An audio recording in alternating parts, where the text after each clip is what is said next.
Welcome to the Old-Fashioned Three. They've been around basketball from the Big Dipper to the Greek Freak, from Russell Celtics to Curry's Warriors, from Peach Baskets to Paolo Banchero. Here are Whitey Gleason, Phantom, and Jerry Reynolds. Yes, that was that cat, all right. I'd like to begin with a prediction, if I may. I think we're going to see a Phantom today with more zip, Yes. more energy. Not Absolutely. that he's not always full of energy, but we just found out moments ago, Phantom has his 90th birthday coming up, and he just found it. He said, "Oh, I guess Jerry's not coming to my big celebration." Jerry said, "Yeah, I'm coming." And Phantom was like, just lit up. I was like a Like kid a at his Christmas 60th tree. party. I was just like a small child. The can't- fact that you would attend, I'm glowing inside, Jer. Well, it's a I mean, obviously, I'm giving up a lot of my time. You haven't discussed an appearance fee yet, have you? I think that we've got an email somewhere in the yeah, system. There's an email. Yeah, it, no, has, it, it has a couple of zeros in it. I am thrilled just to get to visit with people that turn 70. You know? Yeah. Show that there are some of you that up there's in your other- level.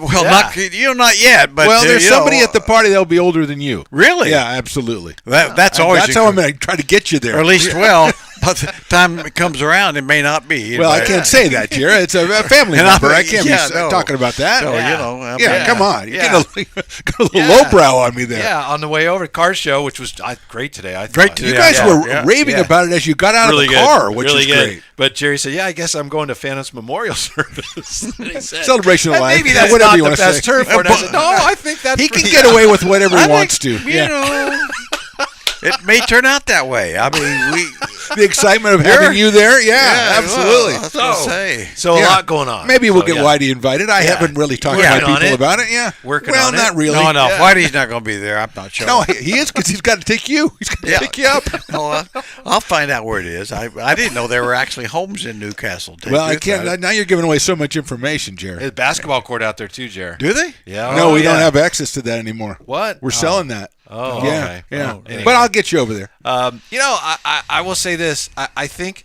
the TNT crew last night after Miami beat Boston again, TNT crew was going wild over all this comparison between Miami's undrafted players and Boston's drafted players, which I obviously it's like, wow, you can't help but notice that.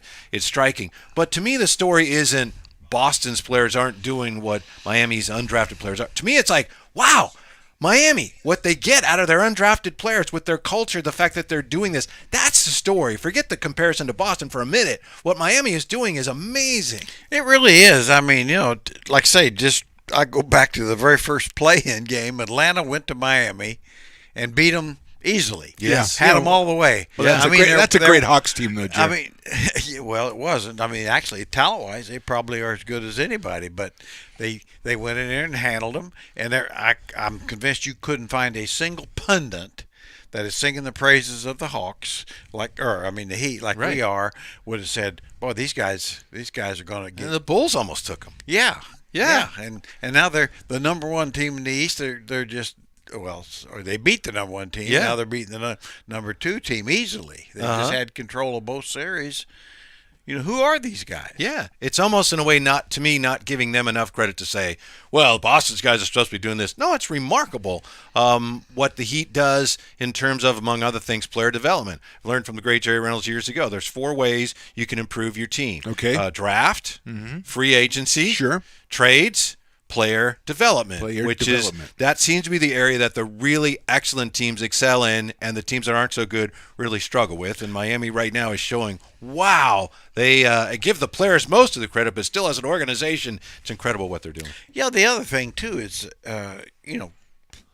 when is the last time they've really made a mistake drafting? Even. I mean, they seem to certainly draft well, whatever position. Didn't they're they in. draft Michael Beasley? I mean, I'm That just would Didn't be one. everybody? Yeah, I thought. Yeah. Yeah, now you got me on that one. I mean, it was a long time ago, to your point. Yeah. And of course, talent-wise, he was marvelous. I mean, I've never seen. It's like so many guys that have failed. It's like of course, I remember Minnesota coming into Kingsland and putting 42 on them. Yep. And I was at that game, yeah. And but then again, that was a one-off. Oh, type thing, sure it was, yeah. Yeah. But anyway, yeah, they do a great job. I mean, I think the stability is such a key, and it, of course, starts with the owner. I mean, that basically brought Pat Riley in to run everything, which he clearly does. Jimmy Buffett, right? Jimmy Buffett, the Jimmy owner of Buffett the- is fantastic. Jimmy yes. Buffett's He's fantastic. absolutely So is Jimmy fantastic. Butler. Yeah, Yes, they're they're both both fantastic. So is Adebayo or Adebayo, because your guy Reggie says it a different way. But they talking about drafting, they got a little lucky when Well, he how does Reggie say it? he says Adebayo. That's the way it is. Then. Okay, okay, but the He's other a Hall of people, Famer, the remember? guy who does the announcing says Adebayo, so I That's go that with great that. Creedence song, Bam Adebayo, dun dun dun dun. Bam Adebayo. Jerry is looking at you like you're a dun, dun. specimen in the Anyway, zoo, my friend. Go ahead. Absolutely. But then he fell down to, 14 or 15, and they took him. And he was the kind of guy, we talked about this last time as far as Calipari with guys at Kentucky. If you watch him at Kentucky, he is kind of shoved out of the way a little bit because of all the other talent they had. As soon as you watched him play a game or two in the NBA, that's a guy right there. You could tell that was a guy. So, I mean, they got lucky to have him fall down, but immediately when he joined that team, he started to become what he would become. And also, what a disrespected team to be to not be favored in the third game after you go up 2-0 and Boston is favored coming into your building and you blow them away. And listening to the radio this morning, there's still a 30% chance, according to ESPN, that Boston takes the series, even though no one has ever done it ever in the history of ever in that situation. So I told you last time Jimmy Butler was like the guy in the Temple of Doom who took the heart out. You mocked me then. No, you just overplayed. It was good, but then Miami has you kept 12. going back to but it. they have 12 of those guys. They all did that. I don't know what the stats show or anything, but you watch that game. Miami wants to win more than Boston. And I know if Boston's playing bad, it looks that way. But I really believe Miami wants to win more than Boston. And that's kind of sad. He's got something. He does. He does. He does. Yeah. I don't know about pulling the heart out. That's probably a little. That's not for the squeamish, Jer, I know. Yeah. Yeah, that's probably a little much. But they are. I mean, they're just so much more competitive. So much flows from Jimmy Butler and Bam. Playoff Jimmy. Playoff You didn't see Jimmy. this guy all year long. No, he doesn't show up during the year. Yeah. He's like Santa Claus. He kind of comes at He's like Puxatawny Jimmy. Puxatawny There you Jimmy. go. Yeah. Come out once a year, yeah. Yeah. See his shadow, you go into the conference final. That's what you do. Boston's home record during the postseason is anybody? Below 500. 4-5. Yeah. The Celtics, the vaunted Celtics, at home this postseason, 4 wins, 5 losses. Jer. So how do you not defend your home court in the playoffs? It's got to be something from inside, or else if you want Jason Tatum, as good as he is not as good at the things they need him to be really good at. I think that's a big part of it. I do. I mean, he's a terrific offensive player. He might be, modern version of Carmelo Anthony type thing, like we were talking about. Ouch. He's Cold. That was he's ouch. better. That was ouch. I know he's better, Yeah.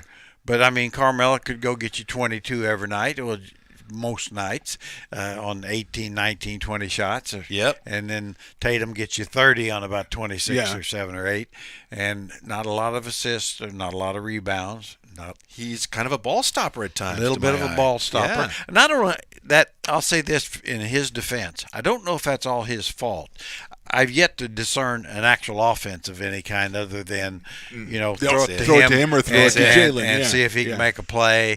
And if he has tough time calling a screen over and trying to make a play. Yeah. It A just, late clock, forced 3. Yeah. Yes, yeah. And like Marcus Smart is the kind of guy that you kind of look at the end of the game and recognize the things that he does for a team.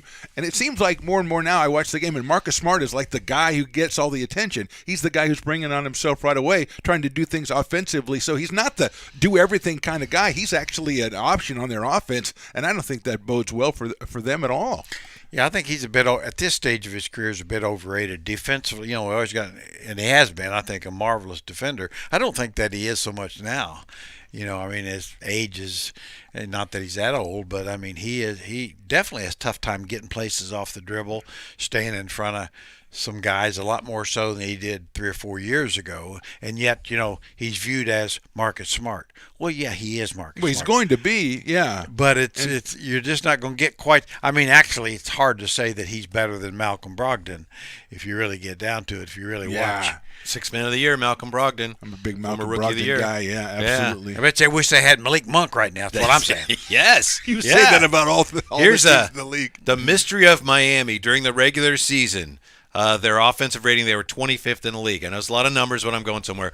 112 points per 100 possessions for Miami during the year. During the finals, Eastern Conference Finals, 125.3 is their offensive rating. During the year, they shot 34% from the three-point line, Miami did, 27th in the league. Versus Boston, they're shooting 48% from the three-point line. So part of it you could understand. Now, Boston can't do this publicly, but part of it is like, we didn't know they could do this. Where is this coming from? That's the thing. They're imposing their will on Boston, obviously, through the first 3 games. So is that to their credit mostly, or is that to the detriment of Boston? I think a lot of it is the detriment of Boston. I mean, I give Miami all the credit. I'm rooting for Miami in the series, but I mean, I don't think you are giving them all the credit. The fact that they've come in and they've just done whatever it is they wanted to do for 3 games, including, as you say, 2 on Boston's home floor, I got to put that onus on that, mostly on Boston. Well, I will say one thing about the Heat. I mean, their defense has been very good, which may be better than certainly during the regular season, but it's been very good, which has allowed them to get out in the open court so much more. And then even if you can't get to the basket, these guys, if there is a team that will make the extra pass, it is the Miami Heat. And I think it's there again starts with Jimmy Butler, because he's the guy, and he'll gladly, make the extra pass, is not looking for his own numbers so much, even though they'll turn out good. Much like, we'll get into later, Jokic, same thing. When your number one guy is also the number one guy of getting the ball moving and not letting it stick very often, I think that's a poor ass. I think the Celtics are just the opposite. The ball sticks. Yep. That ball, the extra pass is made when there's 3 seconds left on the clock. Yeah. Boston hasn't gotten better in the last year, really. They got Brogdon, as you pointed out last time. That didn't really work out. But the Heat and the Nuggets right now, they remind me in a way, and they're nowhere near as good as this team, but the old Spurs in this sense. Push comes to shove, and I think this is why it looks like the Heat wants it more. They know how to do it. At both ends, they know what they're doing as a team. Denver's that way, too, against the Lakers. Things get tough. They know what they're supposed to be doing. Doesn't always work, but they know. Boston, things get tough, and you can see it's like, we don't know what we're doing. And I think that's one of the biggest differences. Yeah, it's one of those things where all year long, what Boston did, this works. This works. We can, Tatum gets a basket. Jalen gets a basket. Now all of a sudden, they're not getting us the baskets like that. Yeah. Now, whoops. And I give credit for that on both sides to Jimmy Butler, really. Yeah, and maybe I do too. Spoelstra as well. But Jimmy Butler is the guy who's, and both teams know that when he wants to go get a basket, he'll go get a basket. He'd go get a and basket. man, to have that, especially for a number 8 seed. Wait a minute, you got a guy who both teams know can get to the basket, and if he is blocked up, he's got a guy he can dish it out to, as you mentioned, and they're hitting their shots, which is a make or miss league as always. But he really is setting so much of the tone for this series. It's almost scary. If you're Boston, you really got to be, I don't know, disappointed is not a strong enough word. If you're a Boston fan and you've played, I mean, you're in the finals last year and you came back in a really good seed this year, and you had trouble with Philadelphia and then more than trouble with the number 8 seed. Oh, they're they're devastated, and Caleb Martin's a good player, but right now you'd think he's one of the top 15 players in the league. Of all time. Yes. Him or his brother. I don't know. Vincent. And Max Duncan Strauss. Robinson. Vincent, tip of the cap to Vincent. My gosh, 6 threes and 29 points. And incredible. Max Strauss. Yeah. Lowry, is the other guy that's been an all-star. Of course, he's a shell of Lowry, and you see him a little bit now and then, kind of like Kevin Love will give you a little dab, and Cody Zeller give you a little dab, but really I think, like you say, Vincent Struss, Duncan Robinson was a lost soul for a year and a half. Tyler, looking for his 3-point shot for a year, and all of a sudden he finds it in the corner somewhere. Maybe the second most talented guy is hurt, and Duncan, well, I can take his spot. Jeez. Yeah, I've seen a lot of guys wear masks. Zeller, he looks like he has one of those, like, is it CPAP? When you have breathing problems, it looks like it's hooked up. Yeah, when it does. As he's playing. The Celtics have those shirts, unfinished business, because last year they came so close, and you could argue they should have won the series. But if you have unfinished business this year, then you get knocked out in the conference finals. Yeah. What do you wear next year? Like, we'll get back to you, or sorry, I would say no business. We have no business. We'll we're looking for our heart because someone snatched it out of our just chest. Unfinished. Yeah. Take the business out. Yeah. Oh boy. Yeah, really, it's one of the more remarkable ones. I didn't watch much of it last night because it just time I thought, well, I'll let it get started, and they were already in a big hole. If the Celtics aren't going to pay attention, why should I? Yeah, Right? Yeah. yeah. So Yeah. Speaking of the Celtics, this date, 1988. Anybody remember this? It's the old-fashioned three. We like to take a look 1988, back. all right. 1988, Eastern Semifinals, Game 7. Okay. Boston 118, Atlanta 116. I remember. Was that the Dominique game? Wilkins 47. Was that the Wilkins-Bird Larry game? Bird 34, 20 of them in the fourth quarter. Amazing. I just watched it on YouTube before I came over. They showed the shootout, the last 8-9 minutes of that game. It just one of the all-time remarkable. Your boy was kind of towards the end of his run then, right? He wasn't Yeah, done yet. yeah. but He 88 probably by then. had maybe 2 more quality years. But that was but that was Yeah, still the wear and tear where was he's at starting to there. show. The back already Yeah. working on him. Yeah, the back, and I think at that time he was having a lot of Achilles problems and bone spurs and things like that. Yeah, Yeah, both teams combined, they shot 59%, one of the all-time great shootouts between two of the great legends. Yeah, those mid-'80s Hawks were so the bigger, enjoyable to watch. the amazing game too was the one before, because the Hawks could have closed them out in Atlanta. And I always remember Danny Ainge hit a couple of the big shots to put them over the top. Wasn't Doc on Doc, that yeah, team, I was by just the way? thinking. Yeah. Doc Still ran- couldn't close it out even then, huh? Yeah. Doc Randy Whitman were the starting guards. Spud Webb was a key reserve who was good in that series. Yeah, I remember it well. I mean, Hawks. The Hawks like the Bucks late in that same time period were championship caliber teams. They couldn't get through Boston. Yeah. And I mean that's the way it is sometimes. Best layup line I ever saw. Those Hawks were I'm the incredible. one that told yeah. you about it. Yeah. Yeah. I was sitting there watching it. Yeah. Come on. Because I saw him in Dominique. Oakland, and it was unbelievable. Yeah. And I told you, hey, when the Hawks go to Sacramento, don't miss the layup lines because it's a dunk show.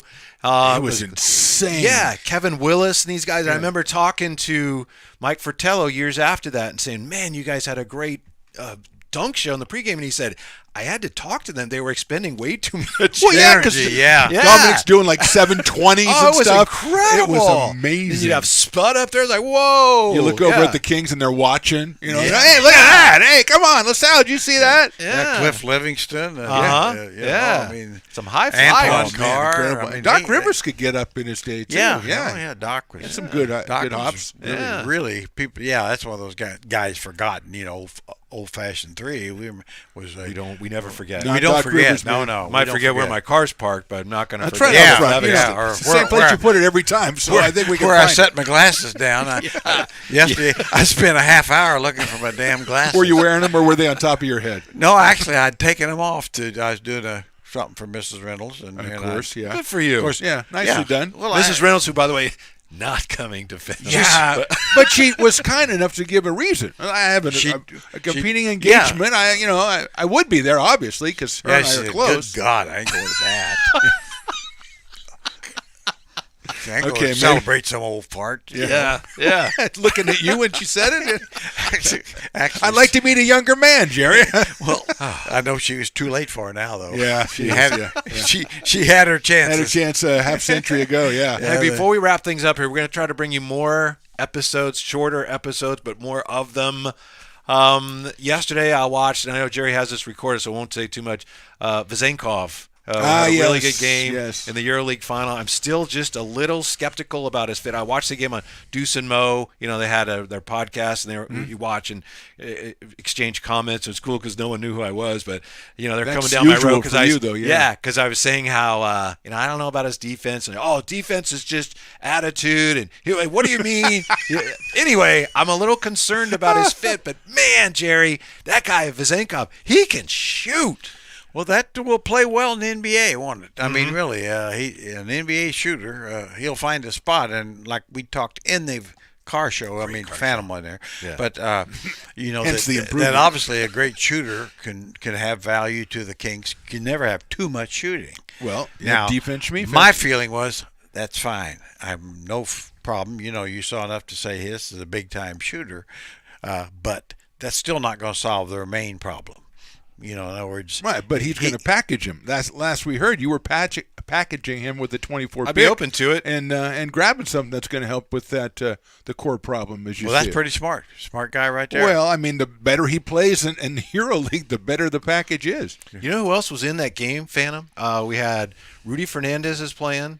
Mario Hezonja, and this game yesterday, this Yeah. championship game, Anthony Randolph, Now I Sergio saw, Rodriguez. That's what I saw. Now, yeah. wasn't he on the Kings at Yeah, one we time? had Sergio. Now, what Yeah. was his nickname? Was it European Chocolate or something? I mean, he was like the Jason Williams of Europe or something. Well, there's a big gap.